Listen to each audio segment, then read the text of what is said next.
tennis, but make it normal with a man who is anything but. Perfect intro, Hannah. I'm Prakash, and this is tennis, but make it normal. Why do players grunt? There's really no reason to grunt. I used to have a grunting problem when I was like in juniors, but then I learned to exhale and the grunt went away. But it's more of a rhythm thing. The way that the player strikes the ball, and it keeps them in the rhythm of striking the ground as well. That's the scientific reason from a player's perspective, but there's really no reason. Absolutely. Different things for different players. Some people like bananas, get a little potassium in you. You see that gel that they keep sucking out? Those are carbs that go quick into your system. But then there's Coco Gauff, who whips out the dates. Champion stuff.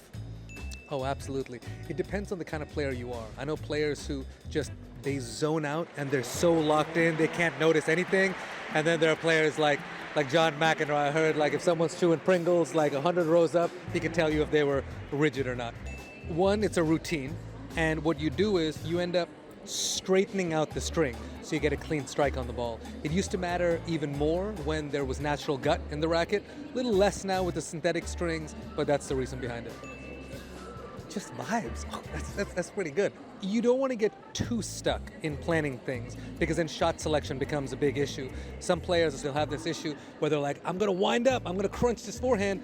All of a sudden, the ball comes off a little bit different and you got to adjust and do something else, but they've already made up their mind, so they make the wrong shots. It's, I would say, 90% rhythm and part of the rhythm of the serve and 10% superstition, you know. Some people, they bounce the ball a little too much. And then some people just won't even bounce the ball.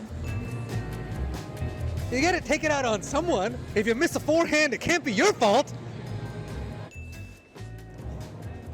I think it falls into that you gotta take it out on someone category. But I think there's also a little bit of, you know what, if I jump on him here, maybe that'll be enough pressure on him. So in a crucial juncture, when it's a close call, maybe it sways him and gives it to me. Not saying that I've done that from previous experience, but I could see that happening with some of the guys out there. This is a simple one. Different players sometimes like different tensions in a match. If it gets hot out there, all of a sudden the ball flies a bit. If it gets cold, you're going to need a little bit more power. So sometimes you might want a looser racket, a tighter racket. A lot of players switch to newly strung rackets when you get to new balls. New balls tend to fly a little bit more. When you've played with a racket for a few games, you might lose tension a little bit. So right now, everyone's on top of it. New racket, new string for the new balls.